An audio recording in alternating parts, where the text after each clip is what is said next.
One. Hey, look at that. We are live. Let me just jump back over here so we can see the chat stream. There. Yeah. Hey. Welcome to Clinically Inane. I am Curtis Chandler. We are not joined by Boyd this week because he is on vacation in Lake Chelan. Having a real tough fucking time. So instead, I have Brian S. Lewis. Thank you. Hi. And Kevin Pitman, who have been gracious enough to spend their Friday here. Oh, we have to spend the whole Friday, huh? Yeah, well, we were supposed to be here at 10 this morning. Oh, okay. I see. So we are in trouble. This was scripted. We had rehearsals, Brian. Oh, we just, I don't think that they're going to be necessary. I think we can just go. We can wing it. Yeah. You don't need to Who memorize anything. needs words? Yeah. Apparently me. Apparently Brian. Because the word words wasn't coming as quick as it should have. Again, if you would have showed up for rehearsal. I would have been able to see that written down. You would have been able to see that written down. Okay. But no, you're an hour here with me on Friday. An hour. Yes. That's very digestible. Yes, that is. Other podcasts in the general area, take notice of the digestible podcast that is Clinically Inane. Yes, an hour in length. Yeah. Ish, give or take. That's fine. We've had some people go along a little bit longer. Mm-hmm. I think Andy talked for like 2.5 hours. Well, he has got are used to, doing a podcast for about 5 straight hours. Yeah. So, yeah. Cut it down. People can't handle that. That was before Two Bards existed, though. That was just Andy recording Andy and talking. So I'm in this park. I put a microphone in front of him and he just kept talking. That's okay. I can listen to him talk for a while. Oh, yeah. Oh, absolutely. I can listen to them. Both those cats talk Andy's for a long a time. gem. Yeah. He's trying to sell his house right now.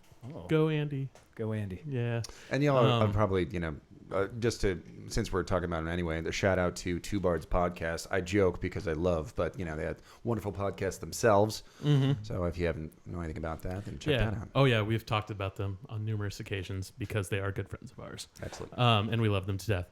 And actually, you guys we'll talk about other things, of course, but you guys are here mainly to talk about what? There's something specific that you're here to talk about. Oh my God, Kevin, what is it? Oh man, I can hardly wait. Tell me what it is, Brian. I'm not sure. I thought you knew. Oh, actually, no, I don't know. Oh, okay, then I will tell you. Perfect. Okay, Brian, can you enlighten Kevin? So currently, we are undergoing the gauntlet that is Kickstarter for JourneyQuest Season 4. 4. Yes. Numero quattro. And we're 14 days from the end. Mm-hmm. It was a 40-day campaign, and we are actually less than halfway to our goal, which is alarming to me.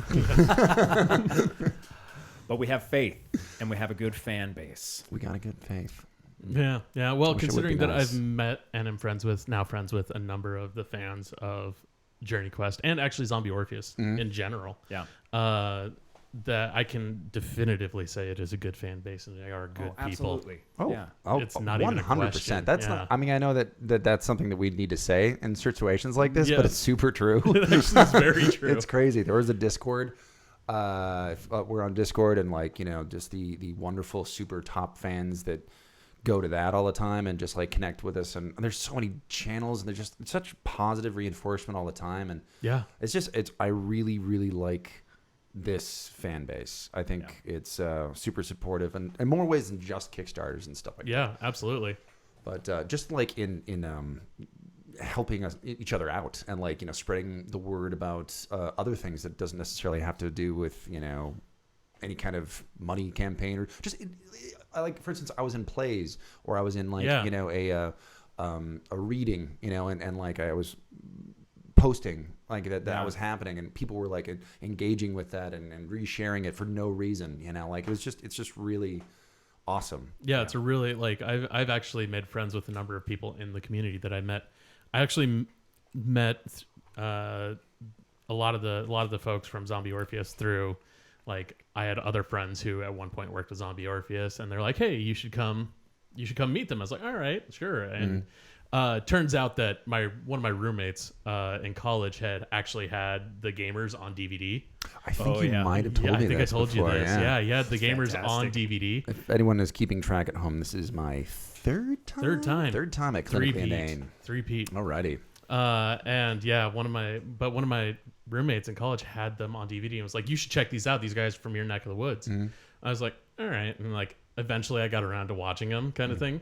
And then later on, years later, I was like, "Oh shit, these are the same people." Huh. And then I texted my old roommate and I was like, "Hey, guess who I'm hanging out with?" And he's like, "Fuck you." Selfie. Yeah. But through all of that and through going to different events and meeting different people, I've actually made some really good friends in the community that actually have been very supportive of stuff that we do too, which it's a very loving, wonderful, supportive community as a whole. Yeah, I like the culture of liking things. You know what I mean? Yeah. I think that's really important. I think it's very, very easy to not like things, and that's kind of fun sometimes to not like things. But sure, to be contrary. Yeah, you yeah. know? Yeah. Especially with pop culture. Sure. Yeah. Yeah. There's always what was it? I always think of Get Out had 100% on Rotten Tomatoes for a long time. And then there's the one guy who literally wrote a bad review because he's like, well, someone has to. I was like, fuck you, man. Yeah, there's no obligation to be negative. You know, like if you like something, like it with your whole heart. Yeah. With your whole heart. Your whole heart. Just both feet in. Both feet and your heart. Big splash. But yeah, like, well, I was gonna say, people are in the chat. Yeah, please jump in the chat. If you guys have questions for Brian or Kevin, please shout them out there, and give us some questions. I'll see it and I will monitor it to make sure that we don't miss that. With your eyeballs. Okay. Yes. So That way you guys don't have to like lean over and try and find What's it. that guy say? Yeah. But tell me. So last time we had Brian on the show, you were here with our friend Christian. Yeah. And Christian Doyle. And you're talking about JQ3. Yeah. Yeah. And I feel like that was such a big hurdle going to that one too. And then I feel like that was a learning experience moving up further and further and further with every season. This is a learning experience for you guys. Yeah. What do you feel you guys learned going from season 3 that you're hopefully going to bring to season 4? Well, I remember at the end of the season 3 Kickstarter, I was watching it pretty closely at home, lights down, candles lit, nice wine. Bubble bath. Bubble bath. Yeah. And it was a really big push, like right there at the end, and I had totally I had emotionally prepared myself, hoped that we were going to make it, but prepared just in case. But I was amazed. It was really inspiring to see like that funding come through right at the last minute and over the top. And I think that my impression of the process from season 3 to season 4 is that the guys who are putting this together, like the creative minds and the production staff behind it, the guys who are like building this show from the ground up and who have been building it from 2010, look at the whole process and they can see what is possible, what we're capable of, especially with the help of the fans, because this is totally fan funded. I mean, I've never worked on a project like this where there was no studio backing it, or like where, the people who want to see the show are the ones who are making the show happen. Right. And it's not a charity, right? You're not going and just giving money because, you're trying to help some cause, but you're actually getting benefit. Right. Yeah. Yeah. To that, real quick, it is very much not a charity. Just so, I mean, we say words like pledges. Right. We do not say the word donation. It is a separate situation. Just wanted to point that out. Yeah. Very much so, actually. Yeah. There's it is, well, and that's kind of part of the agreement with Kickstarter too. It's because very donation based is it does sound more charity as opposed to actually funding something that is partially people's livelihood and also partially a creative outlet for a lot of these people who, like you said, have to work on things that aren't fan funded most of the time. Right. Yeah. Absolutely. And I guess not only is it like, separate and distinct like tax situations and things like that, but it's also I wouldn't want to borrow the word donate, because I think the word donate is a verb that should definitely go with charity in situations. You are giving money for a good cause. Now, this might be a good cause, but this is not a charity. Anyway, just wanted to put that out in the ether. Right. Well, and you see what the amount that was pledged in season 3, I think, was this sort of inspiring number, and also showed us what is possible. Like, we can tie that funding amount directly to what we can produce. And we can make a better show. Mm-hmm. And I think the fans really want to see what is possible. What can we put together with just that little bit more? Because I think the amount that we're asking is just a little bit more than it was last season. Or it's only a little bit more. Yeah, it's not much. It's the first time was $420,000. This is $450. This is $430,000. Okay, so it's not even that much. Yeah. So it's totally possible, and in my opinion, totally worth it. Yeah. Well, I mean, and that's kind of having worked on Kickstarters in the past. There's a natural growth to it. Like I worked with the Espionage Cosmetics Kickstarters, and where we realized we set our funding for the second one that we did at just below the amount that we raised in the first one. Yeah. And that was like and then that got blown out of the water too. Yeah. But it was, that was something that we learned. We were like, okay, there's a natural progression of growth, and we can move forward, and we can actually produce a better quality thing because we actually know what the fuck we're doing. Right. And Zoe has been in the business of doing fan funded for its entirety. Yeah. Yeah, since its inception, pretty much. So that's the one of the things that they're best at, that Ben and Matt have been really good at making sure that anything that's fan funded really actually produces a quality product at the end. Yeah, at least I think so. Yeah. I mean, like I'm very proud. I'm proud to be able to be proud. To say that there's too many prouds. Like, listen, we know it's Pride Weekend, but it's totally appropriate. You got it. As an actor, like, I mean, like, sometimes you want to promote things that, like, you don't necessarily. It's not your thing. 100%. You know, like, kind of stuff, and sure. Yeah, and sometimes I've been asked to do that, and I'm like, and you still do it, but like this, I'm ecstatic to sincerely and genuinely love the thing that I'm promoting, and I mean, really who else is gonna have you play a zombie? I know, right? I know. We don't use that word, by the way. Yeah, I know. That's a no word. I know. It's offensive. I'll let you get away with it right now. But I will say whatever the fuck I want. This is my show. The heartbeat challenge. Yes. Do you have one? Okay, then you're not Brian S. Lewis. Well, like people have asked me about this before, and genuinely, sincerely, from my heart and my guts, and mostly my heart. Sure. JourneyQuest is my favorite thing I've ever worked on. Wow. Of anything. And, I've done stage stuff. Mm-hmm. I've done some film stuff, and like far and away, JourneyQuest is the thing that I have the most fun doing. I love it. The armor is really heavy. It looks warm sometimes, and it can be warm. It's lighter though. Last season, that was great. But super great. But like, it's worth it. Yeah, especially when you get into that fight that you need to challenge a random person to every season. Well, luckily, like, most of my fight choreography is pivoting, so it's okay. Do you like? I have a question about that. Do you get, when you're doing basically the shoulder up shots, right? Do you get to like not have to wear like heavy stuff on the bottom? Do you get to like Tony Stark? Like where he's just the shoulder pads, or is it? Now I'm asking myself why nobody suggested that to me before, because that would have been awesome. Why am I wearing so much chainmail near my nethers when I don't have to? They're like, here, Kevin, wear more. No, like more. Actually, I'm gonna ask for that. No, the thing is, like, most of the armor is on top, unfortunately. So like even the close-up shots, like just to get the armor to show up like in the shoulders and like the coif.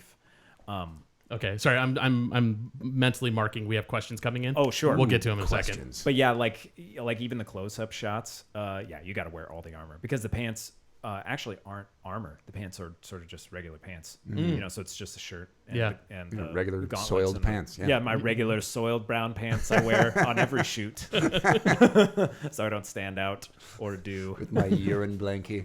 urine blanking. Good So experience. we have a couple interesting questions. Let's All right. see here. Let's see. Merkworky. If y'all could pick, I said y'all. If y'all could pick one Zoe show to do next, like one you wanted to do and had guaranteed funding for, which one would you pick? Okay, I was talking over that. Can you say that again, please? Which Zoe show, guaranteed funding, would you do next? Let's take JQ off the table. Okay, because it seems kind of a no-brainer. Yeah, right yeah, now. yeah. So no funding is no worry of failing to fund. Yeah, funding's there. Yeah. And it has to be a property of our own device, or it has to be like a Zombie Orpheus? A Zoe property. Let's see. Because there's a lot. Yeah, there's quite a bit. There's lots of things going on with Strowlers. There's tons of things happening there. Strowlers is fun.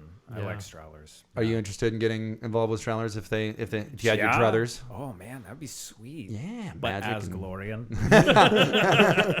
What am I doing here? I want to be the same character. I don't know how I got here. That would be fantastic. Well, I think that should just be a short, actually. Yeah. Glorian showing up in Strowlers. Yeah, perfect. We can make it contextual. That would work. Well, let me ask you something, Brian. What about, is Dead Camper Lake a property that would... I don't know if that was a Zoe production originally. So, okay. I am a educated person to talk about this subject, but not the most educated person to talk about this. However, I'll see if I can answer that question. So, Dead Camper Lake was is a sequel to Demon Hunters. It was actually Demon Hunters was the original film. Yeah. Right. And Demon Hunters Dead Camper Lake is the sequel to that film. Okay. And they're actually in the same DVD that you can get at deadmarket.com. You can actually get any of that stuff on deadmarket.com. So smooth. Let's see. There's that VO coming out right there. Oh yeah, right there. That's that training. Yeah. Oh yeah. Yeah. So when Dead Gentlemen first started, they started as a bunch of college students in Pacific Lutheran. Yeah. Is it Pacific Lutheran? Yeah. Was it? It I was think, PLU. Yeah, it's PLU, Yeah. Pacific Lutheran University. So anyway, It was either that or UPS. I was like, it's somewhere in Tacoma. So as far as I know, they attempted Demon Hunters was their very, very, very first thing, and then while that was going on and while that was kind of being post stuff, they did The Gamers, which is the first one of that franchise. Right. Yep. And then at some point later, I'm not exactly sure if they were still in college or whatever, but like very short amount of time, they did Dead Camper Lake. Yeah. Okay. And they actually, Dead Gentleman, as we all know now, is now part of Zombie Orpheus. They used to be two separate companies. Yep. We are now all joined and swimming in the same hot tub. Anyway, Oh, good. The analogy was going I was right up waiting and for then came the- right down. I was gonna say bathwater, but I decided hot tub was better. I saw the gears processing there, and then it kind of just dropped out. The same stew. Yeah. Visceral. So they actually recently did a Kickstarter for Demon Hunters, and like it was to do the World Bible, and it was to fund the script for Demon Hunters 3, which I believe they finally, because they wanted to bring it back. They've been wanting to bring it back for several years now. They don't exactly know how. Do they do a sequel? Yeah. Do they do a reboot? What do they do? And so I think they have a good idea about that. So what that is, you should ask them, being Don Early and Jimmy McMichael and those kinds of people. Actually, since they funded Carol is the one who's going to be doing the script. Oh, really? Cool. Yeah. That's cool. Yeah, I think, now that you mention that, I think if I were going to say my choice for the thing... Carol Roscoe. Sorry. Yeah. Carol Yeah, Roscoe yeah, is what I meant. sorry, Who played yeah. Daphne and Joanna in GDR, Game Destruction's Rising. Right. Yeah, my choice is it would be Demon Hunters. Demon Hunters. Yeah. Yeah. You like that world? I like that world. Yeah, it's interesting. I don't know exactly if I had, that green light when it comes to, funding something. Yeah. What I would ultimately want that product to be, because I'm of a similar mind of like, do we want a sequel, a third one? Do we want to redo it? I'm actually more of the school to kind of redo the whole thing because it's been enough time. Yeah. But I really do like that, generally and sincerely like that world. Yeah. You know. I personally, for me, it'd be another Gamers movie. Yeah. I think that'd be my choice. I think that's my answer as well. Yeah, is another Gamers movie. He's like finally to do Gamers 4, you know, and all of the things kind of tie in together. But well, where you finally get to game again. yeah, well, actually, I don't know. I mean, I kind of think that this is all speculation because I haven't seen any script. Yeah. But I think Gamers 4 is going to be sort of like gaming in real life. Yeah. You know, because spoiler alert, we're all the real life people are now in the fantasy world. So yeah, what do they know how to do? That's true. Yeah, right. That's right. I need to rewatch. I literally just set up my Plex the other day, and it popped up, and I was like, I should rewatch that again. I love Plex. Yeah, it's so great. It's good. Let's go to another. Okay, so this is a quick one. Kevin, will you ever be doing a chainmail based Christmas album?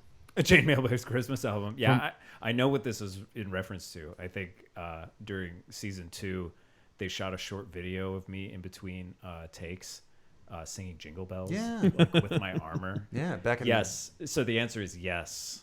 A lot of Christmas songs. I'm going to do the whole Hallelujah chorus. That would be an actually really good video. Just do the layered Oh yeah, videos. Yeah. Like Beaker, you know that old video. Oh like yeah. No, anyway, I know what you're I'll talking pay for about. that music. I know exactly what you're talking about. And in that vein, how do you smell after the armor? You take the armor off. Oh, nobody really wants to know that. That's a question right there. Man. I'm gonna say lilacs. Don't laugh so hard, Brian. I imagine it's similar to when I was playing football in high school, and we would come back in and take off the pads. Sure, yeah. And and you can literally feel the line of sweat where it was touching. Yeah, it's bad. I could Lilacs and suet. I imagine oh jeez. Like if a goat made his own goat cheese, then rubbed it on Badly. his body and went running. That's probably what it would be. It's rough. That's shit's so rough. Yeah. I love my wife. She's so tolerant. I should note the chainmail Christmas album question was from R. McClen. And the next one was from Merc Workwee again. Smelly question. Yes. Next one coming from Steel Fox 13, which I actually know. That's one of my buddies from college. Steel Fox. Yes. Steel He's a Fox. good dude. I would like to know if you would like to see a redemption arc for Caro. If I would like to see a redemption arc for Caro. Redeemed from the landing place of season 3. Well, gosh, here it go. Yes and no. Yeah. I like both sort of directions that Caro can kind of go. He clearly in season 3, he very much landed in a certain side. Yeah. And but to tell you the truth, without giving too much away, season 4 doesn't necessarily find Caro on the same side as it seems like he's now on. Mm-hmm. So there's that's still sort of kind of like where he's going to land is still sort of up in the air. Yeah. And he's still with a character like that, it's very much a character that you could flip a coin. Yeah. Well, I mean it's I really, really like this this character. Just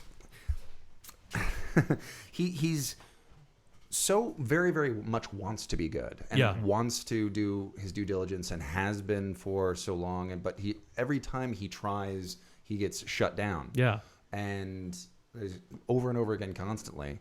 And you know the deity that you know he's focusing on is completely ignoring him, whereas this other deity is just like, hey, everything's fine. Come on, be part of my team. And she's starting to make a lot more sense all the time. And it's that 100% sounds like every time you get a warlock with an evil backstory in a D&D campaign. You watch that person struggle with trying to play evil and wanting to be good. Yeah. And like you see it all the time with people who are trying to like, yes, I know my character is evil, but like part of my inherent and the way I'm trying to play this character is I want them to try and be good, and I'm going to try and do good things, but I'm clearly serving a greater entity that is not good. I want to go to the good side, but I'm feeling the pull of that side, and it's kind of it's the give and take, it's the push and pull of it. And that's part of what makes a character like Caro fun. Yeah, I think actually it's even. I mean that in itself is relatable to me as a gamer, but also like I think the character is relatively relatable, just for normal folk. Just because like I mean I think we all like to think of ourselves as people who try to do good. Like we sort of, most of us would say, "Oh, I'm a good person." Yeah. Like some more than others, but like what is being a good person when all the people who are supposed to be paying attention to the fact that you're a good person aren't. You know what I mean? Like, do you still like want to strive in that direction if like you're not getting any kind of like positive reinforcement or anything like that for validation? Yeah.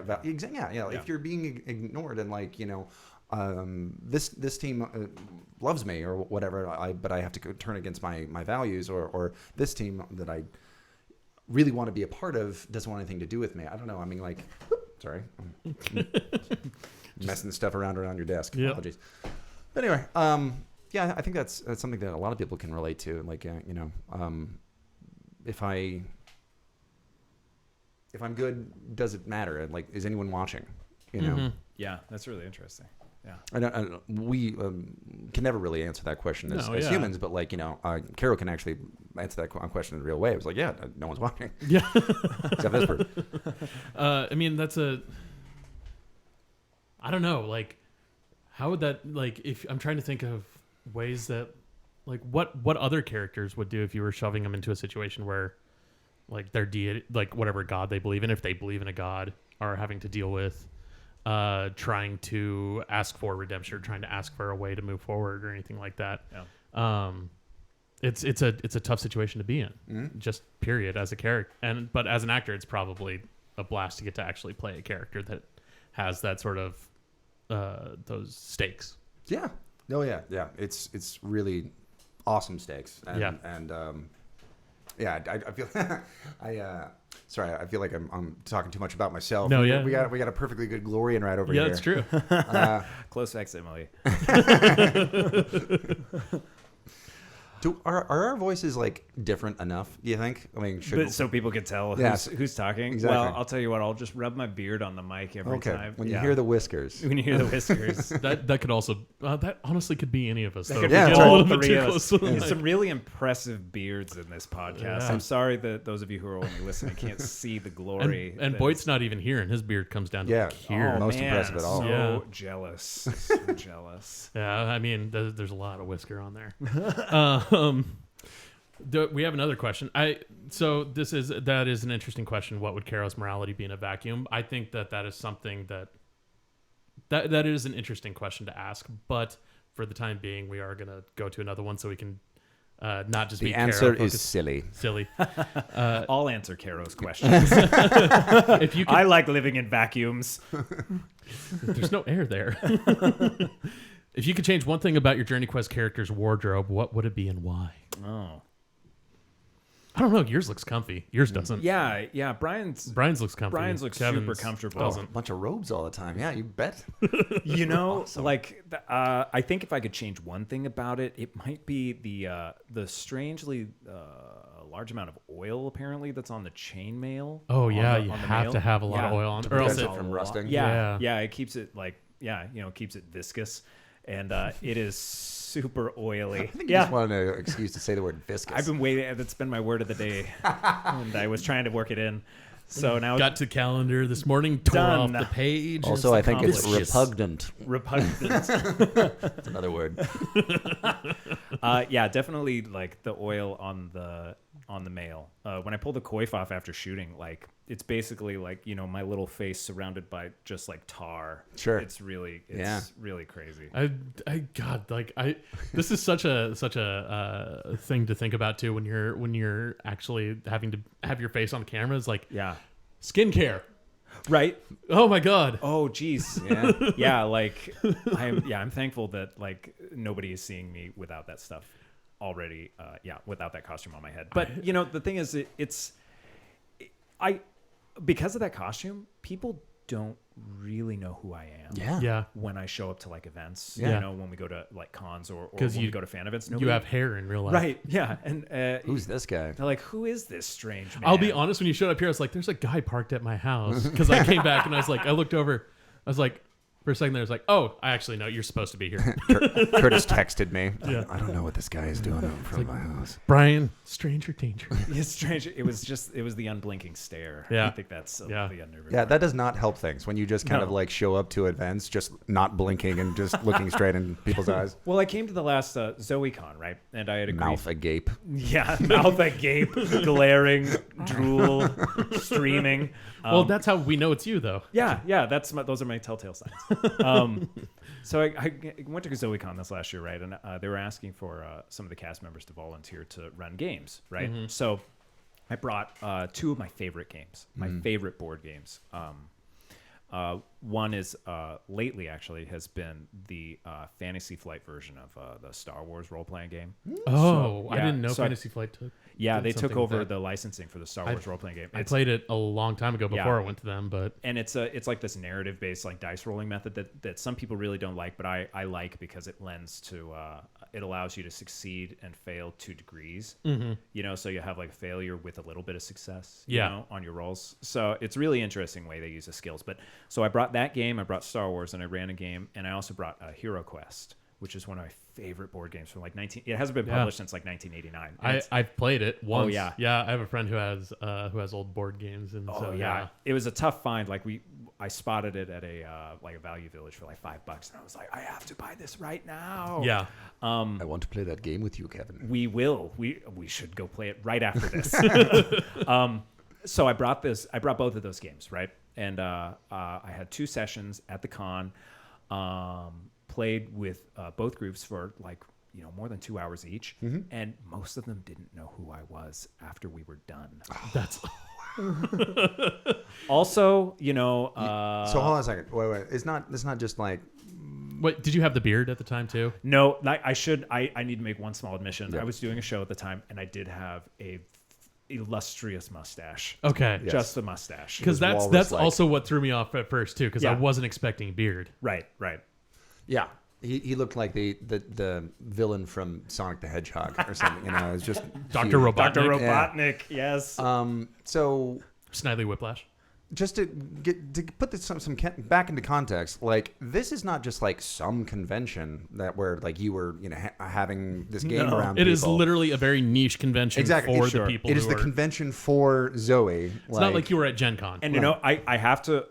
Which admittedly, Gen Con would probably have does have a pretty heavy overlap too. Right. So. And I don't want to misrepresent, maybe people at the table knew exactly who I was and just didn't want to like embarrass me by being like, you're Glorian, pointing at me. But, I from my perspective, I was like, I'm so incognito right now. Yeah. I could do anything. I could be anyone. You're like, I'm Brian S. Lewis. I'm and they'd be Brian like- S. Lewis. And different. they'd be like, no, you're not. You don't have a chin like him.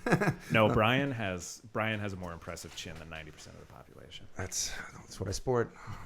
It's what I go body surfing on. It's part of me. I don't know. That should be It's part of you. Literally, it's part of you.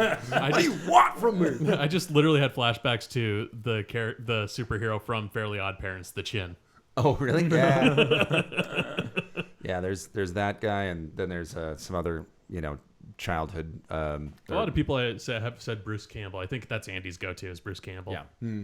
Yeah. The thing I'm thinking of is I don't even recall the name of it now. It's a live-action children's thing where like everything is very cartoony. Oh. And there's like Muppets about. Yes, and, I know which one you're talking about. And the guy who actually had he has the prosthetic chin. yeah, And like he actually like Prosthetic died. chin. He died last year of cancer. did he? Yeah, Oh yeah. my goodness, that's too bad. I do remember seeing that because it was a big thing around the internet because he's become a meme. Yeah, Like he looks like as if people turned characters of Candyland into like real life people. That's what he looks like. He's just very very skinny and cartoonish looking with just gigantic chin coming out. I know exactly what you're talking about, and I'm spacing on the name because we're all too fucking old to have watched that as children. Exactly. So, No, I have a daughter. Yeah, Yeah, no, I mean, that's like, true, right? I have an excuse. There's a reason. Yeah. I guess that's a good reason. But I totally fucking lost where we were at. Oh yeah. So What were we talking about? You were talking about going to ZoeCon, and no one actually pays attention to you. And Yeah, like, outside no of- one recognizes you. outside of that. Nobody likes me. Yeah, that's right. Nobody calls me. Yeah. That's kind of. I mean, like, it's kind of. You wouldn't want to necessarily always have to like throw around your catchphrases in order for people to recognize you, right? Yeah. No, I would, but no. I think I've only actually like in all the time that I've done the show, I think I've only been recognized one time. Like really, Oh, wow. yeah. Like outside of like a con, like which is like honestly like that's cool. Like I don't mind, but I would like Lazy some more Town. Sorry. accolades. I'm kidding. Lazy Town. Sorry, It is the Lazy- chat just came up with it. Thank Thank you, you Chad. guys. Lazy Town. Lazy Oh, Town. Excellent. Yeah, go to Lazy Town villain for keywords and get yourself a little treat. Yeah, people in the chat have to agree. It's the beard. It's throwing us off. I think on you. I'm gonna get the Tony Stark pretty soon. Yeah, Oh, yeah? just shave it down, make Do it nice the- and crisp with do like the- a lightning bolts. He had lightning bolts, right? Yeah. Yeah. It was, Swirls. It came down to like a point that didn't connect entirely. Perfect. Yeah. I think there were a couple hourglasses. Yeah, I'll do hidden the in lightning there. bolts. No, like a little hole right in the chin. No, you're gonna start looking like somebody from the fucking Hunger Games. Brilliant. You're gonna have to curl your hair in order to. Like a perm. yeah. Yeah. Yeah. Oh, good. Perms are good. Don't shower, right? You Yeah. know that would be a really fun. At least thing. not for the first like 2 days. I think it's what Okay, it is, yeah. Sometimes people like do the month, Legally Blonde taught me that. month of November. You No go- shave November. Exactly. No Yeah. shave Right, November. right. That would be kind of fun for like a different reason to just like for a month slowly become the most ridiculous looking like person. I mean you have a perm and you have like sideburns and things like that. Just Just the weirdest. slowly over the course of a month, Yeah, just yeah. adding like every 3 days, adding something else on. Sure. Just subtly. Yeah. Until at the end of the month you look like an insane person. Yeah, exactly. Like Yeah. parts of your sideburns are different colors, for instance. You can all do all kinds of things. What would that be called? Like I don't. misanthrope march. Let's do it. Hashtag Misanthrope March. No, that's when you just get angrier every day. Which I already do that enough as it is. I spend time on Twitter. You do that. March Madness. Am I right? Different. I'm not a sports guy. Yeah. I was just kidding. I have not made of sports. I'm not made of sports. We have a good Glorion question here. Okay, cool. Will we get Glorion. more Glorion and Roderick in season 4? Okay, hold on one second. I apologize. Curtis, how do you pronounce the state that is south of Washington? Oregon. Oregon. Okay. Because you said Glorion. Yeah, and it's Glorion. No, it's fine. I was just curious if it was like a regional sort of pronunciation. Is it Caribbean or Caribbean? You know what? Is it Mediterranean or the other one? I think there's another one. Yeah. Mediterranean. Glorion is like south farther all dialect. Yeah. Like super like in the ocean south. That's right. Yeah. Yeah. Glorion. I've never seen a map of that place. But yeah, Okay, so it was. Are we going to see? What was it? Are we more seeing? Glorion and Roderick in season 4. Oh, I mean, of course I can't give speak as to specific that. details, Yeah. but yes, absolutely. I wouldn't do it. Oh, I yeah, wouldn't do it thank without Roderick. I wouldn't do it. No, I love working with Nathan. Oh yeah. Yeah, Nathan Rice plays Roderick. yeah. I mean, he's all right. yeah, he's all right. We allow him to come around sometimes. Like I've never met a more punny human being in my life, in my whole life. It's So many puns. all the time. Yeah, Him- really. yeah, Right. and Keep them Andy. coming. Yeah. Andy and Nathan can definitely win that game. No, Yeah. speaking of like, that question earlier about like the stench that was wafting off of me after I am done wearing that armor. Yeah. Okay, so whatever I smell like, like take that in a bucket and fill it with fish, then leave it in the sun for about a week. That's Nathan. Nathan. Oh Man, something about that paint and that little like sort of like loincloth thing he's wearing. I'm pretty sure he comes in ripe and just like amplifies it. Yeah, I think so too. Yeah. I think that like he gets a kick out of like not bathing and then like having the makeup people need to get really really close to him. That's his method. Nothing else. Doesn't know his lines. Just stinks.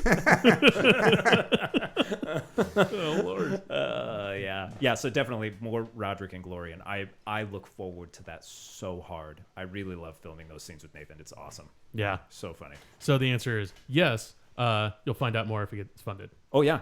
Well, now we have not only Roderick and Glorian, but we also have the sort of fighting along with that group, because that's what you end up having at the end of season 3. Right. Yeah. Oh yeah. Yeah. Like that group at the end.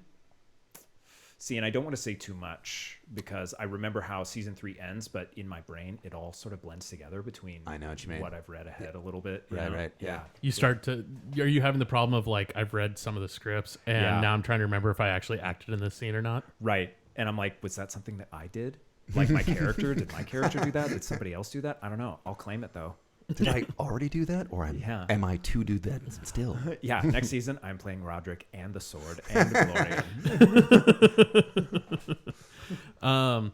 We did miss a question. This is a good one too, Okay. from Sketch Song. Were there any lines that made it into the final cut that were ad-libbed, and if so, what were your favorites? Final cut of JQ. JQ. Okay. I'm trying to remember. I feel like that's There's from what I've heard. There always is. There's always something, but like also it's pretty tightly scripted too. Yeah, there always is. I mean, we're always we have usually an opportunity to bring something else to the table that's not already written down. Yeah. You know, like we have enough of a shorthand with each other and the various directors. Like this last time it was Christian Doyle. Mm-hmm. First time, season 1 was Matt Vancel. Then it was Ben Dobbins for season 2, and now Christian Doyle for season 3. And now, hopefully, it'll be Joanna Gaskell. Oh, really? Yeah, for season 4 from Standard Action. Yeah, Joanna's amazing. I love her to death. She is so great. She is excellent people. Yeah. Really always enjoy like hanging out with her and doing stuff with her. I got the opportunity to come in to Canada and do some Standard Action stuff, so that was a lot of fun. Yeah, that's fucking terrifying. Yeah. Yeah. Malevolent the Clown. Oh, geez. So things that make their way in ad lib stuff. I can think of it's weird. I can think of so many in GDR, but I can't hardly think of any in the other one. Well, I remember in the first season, I remember some. I remember from like JourneyQuest season 1, there's a scene that we actually filmed early on with you and me and I think it was Christian, and we're standing in the forest and we're talking about Glorian having killed thousands of orcs, right? Hundreds of orcs, right? Yeah. I think oh man, I feel like some of that might have been ad-libbed towards the end. Yeah. A lot of that was ad-libbed. And I know like at the riddle pillar, I know I say it makes a simple kind of sense that we guys, it makes a simple kind of sense. Yeah, we're talking about like the river. Yeah. Yeah, I think that was ad-libbed. I think so too. Yeah. It's Although, like, I don't want to take away Matt Vancel's glory because Matt Vancel is a genius, when it comes to like writing these lines, and Never heard of him. and never heard of it. Anything I add in is just delicious sprinkles on a wonderful cupcake of. Can we add more to this analogy?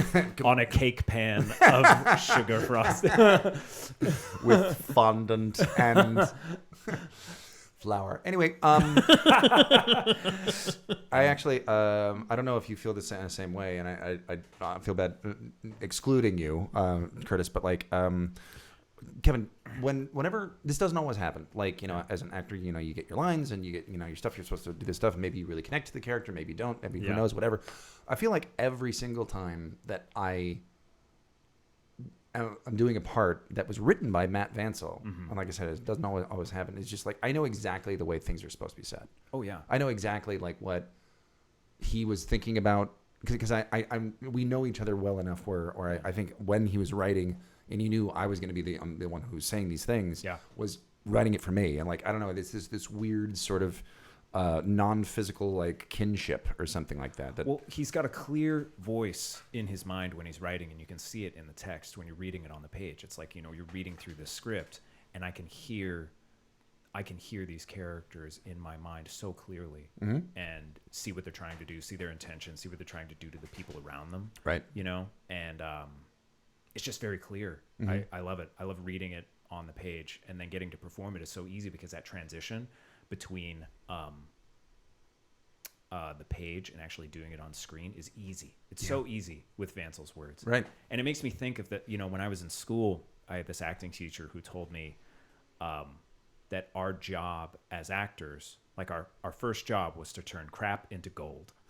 I got told a similar thing in acting class. Yeah. That was like, and this was the main advice he gave us. But I feel like I didn't have to apply that when I was working on JourneyQuest. Like, it was already gold. I just had to put sprinkles on it, as we have established. This is already gold. Don't fuck it up. Yeah. Putting sprinkles on gold seems not like a good idea. Sprinkling the lily. Yeah. Sprinkling the lily. No, that's what you do when you're drunk and there's no open bathroom. This lily's going to grow so good. It's going to look like a donut. But yeah, honestly, that does sound like a thing, though, because you guys have been working with Vansel for so long, and with the crew of people too. One of the things that I've experienced getting to know and working with Zoe DG people over the years is that everyone has a shorthand with each other. Yeah. Whether it's writers, whether it's tech, whether it's acting, or any of that stuff. Everyone has a shorthand with each other. At the same time, if there's somebody new coming in who's playing a new character, or there's that person just isn't available to be the cameraman this year, this episode we have to bring somebody in. Right. It's always been good about bringing people into the fold too, and never making anybody feel like they're out of place. Yeah. I guess is a good way to put it. I sure hope so. Yeah. I mean, because it's I don't know if I can actually say yes to that. I'd like to say, I think that that's true. I try to do my part in that situation. I'm literally basing it on my experience. Oh, good. Getting good. to know Excellent. people. So wonderful. Because you're right. I mean, a lot of us were there from the beginning. So when you come into something like that and it's already so well established and everything like that, I'm sure that would often be very intimidating, or or maybe not necessarily intimidating, but you don't necessarily jive as well as you see a whole lot of other people driving. So I don't know. I mean, I hope that's true. That it's a very welcome environment. Yeah, making friends fast. Oh yeah, when I came into this collection of folks making all these projects, I think the first thing that I worked on was the Demon Hunters training video. Yeah, I remember that. Yeah. Oh, it was great. It was a great experience. But then that was the only thing I worked on. Then I moved out of state, and I got a call to come out and audition for JourneyQuest. Didn't know much about it, but went through an audition while I was living down in LA, and managed to get the part. And when I came onto set, I really didn't know anybody apart from just hanging out a little bit on set while we were working on the Demon Hunters training video. But there was enough overlap, I think, between some of the people that were on crew working in that earlier project, and then I think the first few days on set in the first season of JourneyQuest, I was working basically alone, except for Nathan. It was at least the first part of the first day. We started out in the dungeon sequences, so I'm just running around hammering on doors, and Vansel's reading the lines off set or off camera. But it was super easy to just jump right in. People were really cool. Everybody was really easy to get along with. It was a great experience. Yeah, one of the reasons that I love playing this character. The crew, the performers, the writers, the directors that we've worked with over the seasons, since way back in 2010. They've all been, it's awesome. Great experience. Love Fest. Super Love Fest. Super Love Fest. Somebody should send this to Vansel. It's really good. It's actually one of my more favorite memories. I said this before, perhaps even on this podcast, I'm not sure, but one of the first days, I was actually hanging out with you. It was very, very early in the morning. Yeah. And you were sitting down in your glory and stuff. And I think I was either waiting for me to get make-upped or had already gotten make-upped. And was both real words. Waiting into make-uppery. And So it was just like really, really early in the morning, and we were just we didn't know each other, and so we were just talking and stuff like that when we were saying Glorian-esque lines in a very Ron Burgundy kind of way. Yes. And it was so my favorite. It was just like this one. We were just laughing so much in this like car or like little picnic area, this little covered area in the middle of the woods. Yeah. And it was a fun fellowship. That was a good memory. That is nice. It is a nice memory. Nice little growth memory. We have a couple questions Let's left, do it. and we're gonna get these because we're coming to an end, and we have some other things that we want to talk about too. Yes, absolutely. I do want to get into that, but like I also, while you were saying something about back into the comment of like, is this a good place to be in? Is it a welcome environment and stuff like that? I did want to shout out this last season with Anna Marie Clausen and Wanda Russell being people who joined us for the first time, right. And from my perspective, they seem like they hit the ground running and did really great. Like it was like really became a part of the family immediately. Just wanted to throw that in there.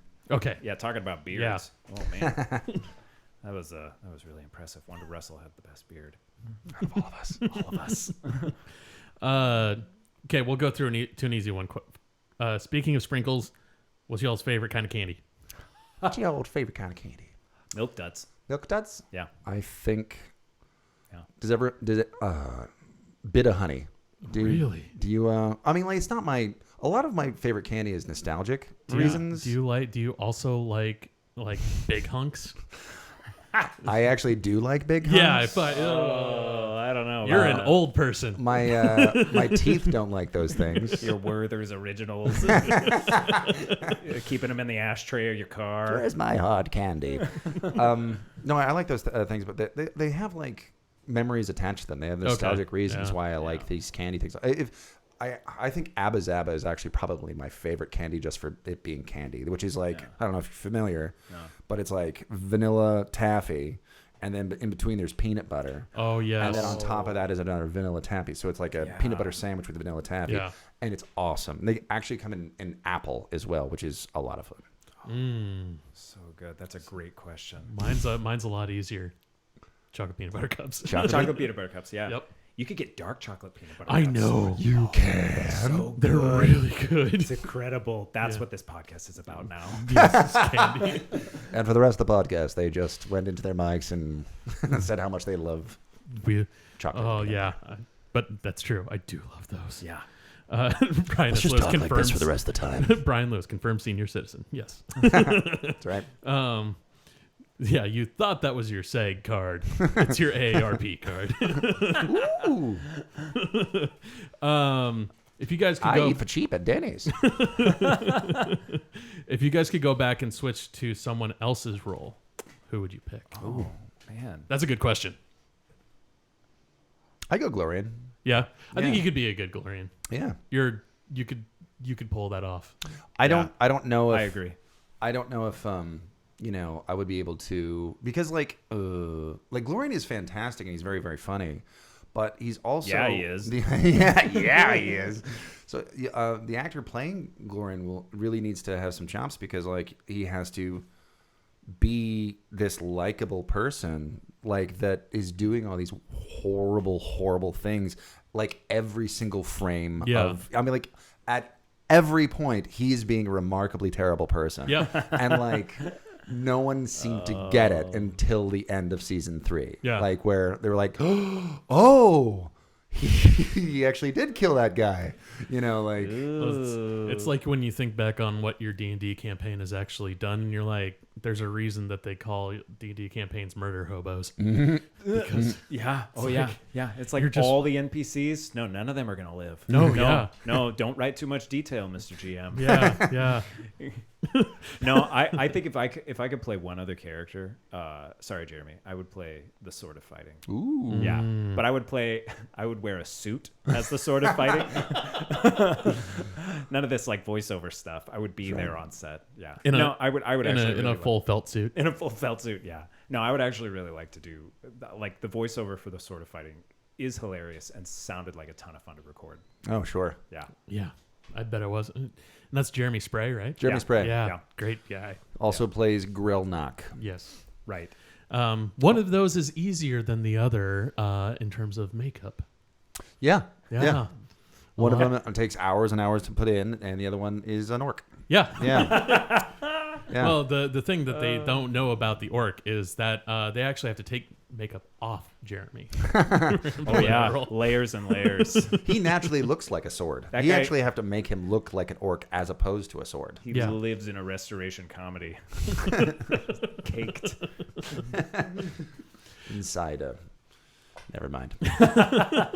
I do want to. We are gonna diverge here for a second because you mentioned something at the beginning. I want to get to it real quick before we have to finish. Is you actually had mentioned off mic before we started that you didn't think you told this story on the show before.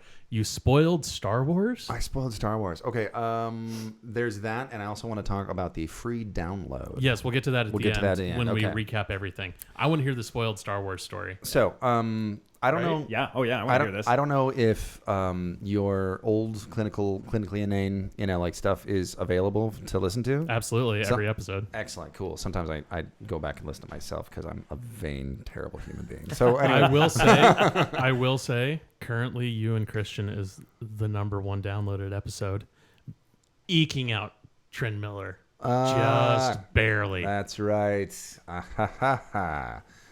Take that.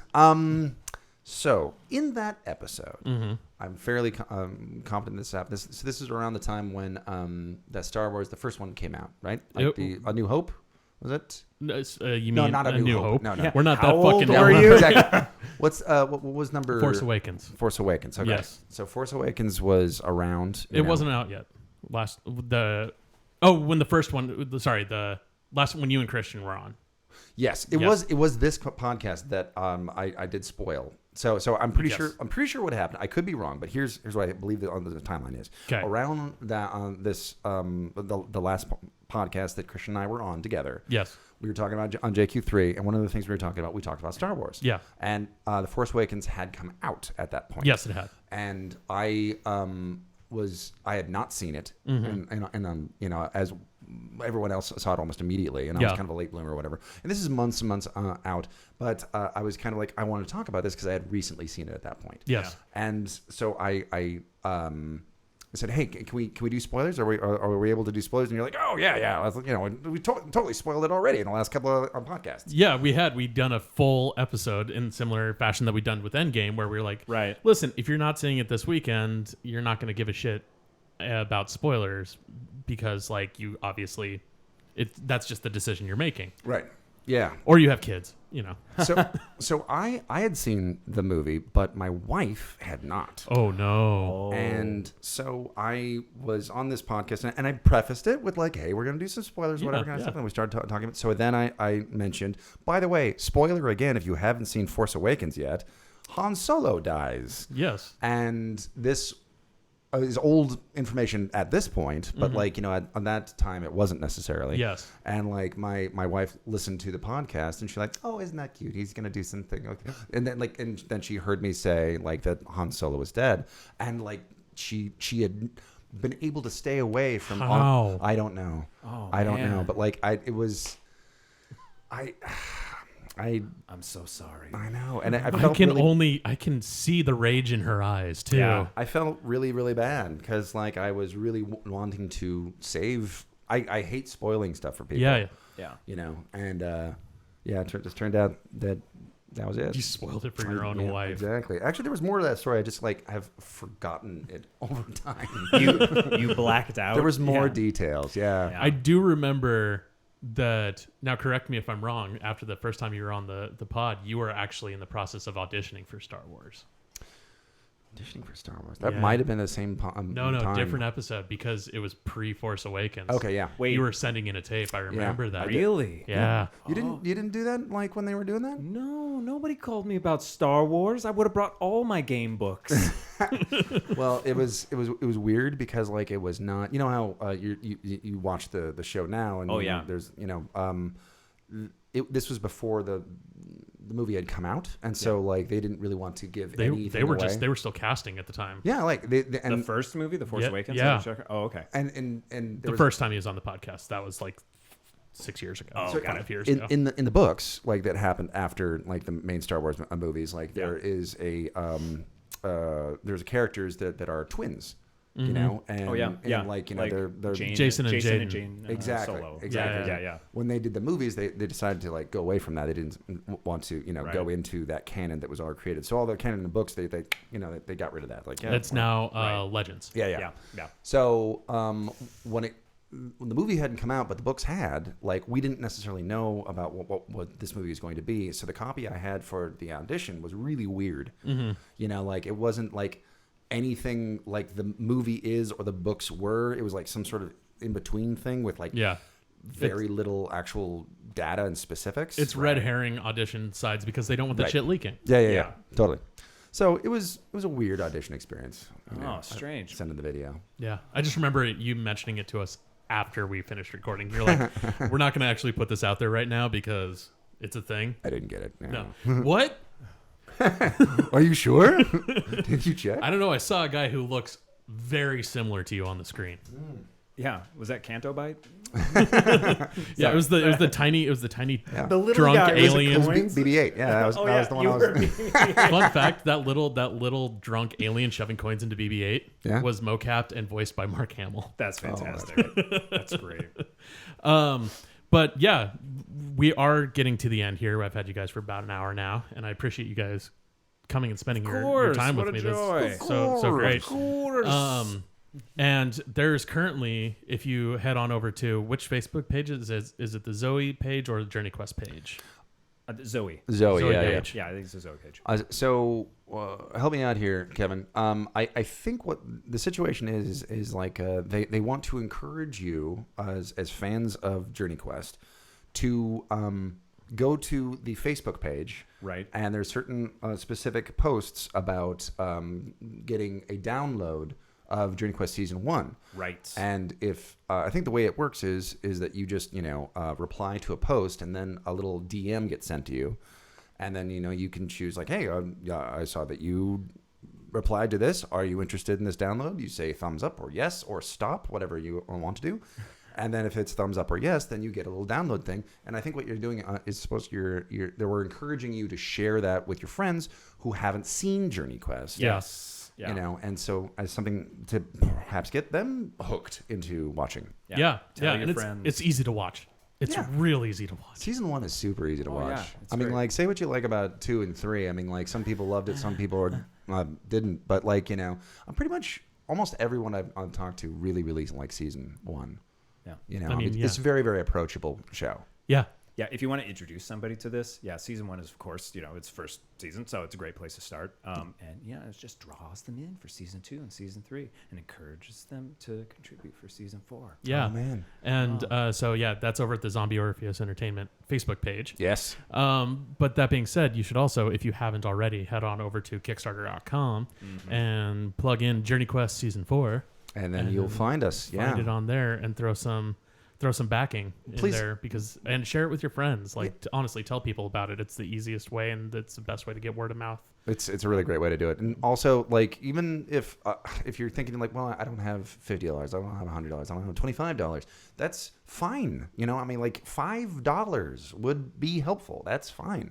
Or if you don't want to do that, even if $5 is too much, put it in $1. Who cares? Like, at least you can be part of the comments on that situation. Maybe.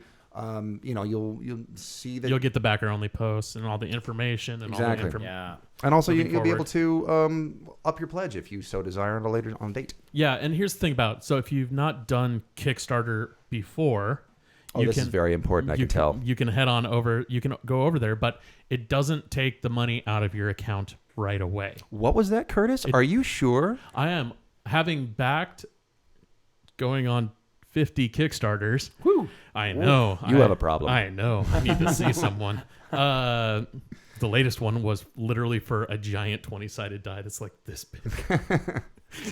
I'm so excited. But they didn't take out any money until the campaign ends. Really? Yes. Wow. I'm acting like this is new information. Yes. Because it often is to a lot of the people. Yeah, and that's important. It's an important thing to note is that if you don't have the money right now, but you get paid in 2 weeks, you can back right now. Sure. And you will, so that by the time when it actually goes over and funds. Or, if it doesn't fund, that nothing gets taken out. That's also important to note too. If it doesn't fund, all you're not or nothing. Yeah, it's an all or nothing thing. But we can do it, right? We can reach our goal. We can make it. I know the fans can. Yeah. They're gonna pull through. And I'm excited. I'm so excited to do season 4. Yeah. So what are the kinds of things that we can look for in season 4 in a very vague and general way? Yeah. Okay, so we can look forward to Roderick and Glorian and the sort of fighting in some sort of combination. Mm-hmm. And then they make out. And then they have a makeout sesh. That's gonna be extra features right there. Getting that full tang. I mean, Full tang. Oh God. Take that how you will. I'm not a writer on the show. I'm just saying that it wouldn't go by the wayside. It's gonna be all singing, all dancing, some acting, Some acting. all those things. Yeah. Some Cheerios. Yeah. It's gonna be More fighting. Some maracas are in there. Maracas. Brilliant. Seriously, there's going to be a lot more of everything. Everything is turned up to 11. Yeah, actually, there's going to be more orcs planning. I think I can say that. Yeah. I'm going to go ahead and say that. There's more orcs, but like in orcs that you haven't necessarily seen before. Let's see, what else can I say that is not a terrible spoiler? Oh, what happens to Caro? Caro's cut in half. Like Caro's cut in half, and last time we saw him, he was making terrible choices and death's embrace. So Nara is in a stupor, like on a hill somewhere, and Perf. What happened to Perf? Glorian. Sorry, I don't know. That's in the past. Oh yeah. So what happened? Yeah. So Perf is no longer of the living. I would just like to take a note to say there is a comment. A Roderick makeout session means a back from me. Is one of the comments. So, what is? There's somebody has said that if perfect, yeah. Then there is yes, there session. is guaranteed. Guaranteed. Yeah. We'll just have to film it on our phones or something. Yeah. I mean, I'm sure you could Vansel would let it happen. Yeah, I can make all kinds of promises. See, now this is the point where Matt Vansel gets to the end and goes, oh, fuck, guys, you were so close. Oh, God, he's going to write it in just to spite me. Well, I definitely don't want to be kissed by you, Glorian. Yeah. It's a good thing we have fake Matt Vansel here. Excellent. Yeah. That's one of my powers. As fake Matt Vansel. Yeah, I can say things. Yeah. Nice. And they come to fruition. But yeah, again, as we're wrapping up, renewjq.com I think is an easy link. Yep. And there's tons of ways you can go #renewjq, and that would put you up with a whole mess of posts about the Kickstarter and all kinds of different things we're doing. Yeah. Make sure to you check out the Facebook pages for other, like say for instance this whole like download the first season thing. That's sort of a promo that they're going to extend. But we have other ones, like we for instance had one for a poster of Nara done by Wayne Reynolds, and like if you were at least around $25 at a certain time, then you got that poster sent to you. Along with anything else that you got for the Kickstarter. And we're going to be doing a couple of more of those. I think they're also going to be doing that with the music of JourneyQuest. I think that's next week. Cool. And I have some Cooking with Caro episodes that are I going to was be gonna say, coming. I just saw the first one with Keeter. Oh, good. Yeah. That was super good. Yeah. Yeah, thank you very much. I didn't get to do it with everyone, but I would love to. We did 3 episodes, one with Jesse Lee Keeter, which is out right now. So if you kind of go to let's see, you can go to YouTube or you can go to Facebook Watch. Apparently, we like to do Facebook Watch now. We're going in more of that direction as opposed to YouTube. So if you go to Facebook Watch and go Cooking with Caro, then you'll be able to find it. Also on the JQ and Zoe pages. Easy to find. If you want some more Jesse Lee Keeter goodness, which we all do. We're doing a recipe of wolfbacks. And yes. Then next one is going to be Perf's lavender and raspberry scones. Is that with Mr. Doyle? It is with Mr. Doyle. That's a good thing. And if people want to find it, I will say, if people want to find more Zoe stuff, they can head on over to Amazon Prime. It's fucking all on there. Oh yeah, all of it. All up in that piece. Yeah. And give it all a watch. But if people want to find more of your guys' stuff, where should they head to? Excellent question. I think that resource is probably a great resource for seeing a lot of my stuff. Most of the stuff that I have got out there, in the ether that is viewable is going to be like JourneyQuest related stuff. but you're welcome to come and see me on the stage. I update my Facebook every once in a while, although not everybody might have access to that. So I'm going to work concertedly on creating a actor type Facebook that will actually tell people where to go. I have one of those. Yeah. Hey. Yes. So progressive. Well, you actually have, like we were saying before, you actually have a website that people can see you at. I don't have one of those yet, but you can go to my Twitter at Brian to the Lewis. That's my Twitter handle, and I'm Brian to the Lewis on most things, like Instagram and a couple different pretty things. easy to find you. And I have a actor Facebook page. If you want to go with that and check that and give that a like, that would be super duper. Cool. Yeah. So again, help JourneyQuest Season 4 reach its funding, and we can look forward to more fantasy shenanigans with you two guys. Thanks very much. And Thank you. Thank you again for coming. I have one more plug. Okay, one more plug. Okay, sorry about this. Yeah. God, Brian. I am going to, two more technically. I'm going to be at Gen Con this year. Oh, shit. Yeah, I was actually going to ask about that. 2019, I'm going to be at Gen Con. Running games? I'm going to be running/playing game thing. So it's complicated. I haven't not all the kinks are worked out. But yes, I will. It's sold out at this point, so you can't join. But there is going to be a game that I'm going to be involved with, and I'm really looking forward to it. And then there's also Gamers Live there. I'm not going to be in Gamers Live, but it's going to exist. What I'm doing is I'm actually there to promote a movie/web series called Alt, or the Alt Saga. And you can see that in Facebook. There's a Facebook page, Alt Saga, on Facebook. Check that out. I want to try to think of a little bit more specific like keywords so when people can like put in those in, because like Alt and Saga aren't great. So I want to think of more specific stuff. Maybe Brian S. Lewis in there. I did see something on your Facebook page about that. Okay. So, and I'm gonna be posting about that more and more as things go. There's going to be a the premiere at Gen Con. Fancy. I know. Yeah. Oh, man. That's French, right? The premiere, yes. French Canadian. I know what I hear. So this is a project that I worked on like 2 years ago with Kairos Productions, and Carol Roscoe's in it, and a couple of other people. Matt Shimkus is in it, and I'm really, really looking forward to actually seeing it. And I'm actually finally going to see it at Gen Con in 2019. So if you're there, come join me. Nice. Cool. Awesome. Well, I think that's it for this week, guys. Okay. Thank you again so much for coming in. Thanks for having us. All right. Thank you for joining us online and in the chat. We really appreciate your questions, actually. Those were really fun. Bye-bye, Chidlers. That's it for this week. All right. Bye, kids. And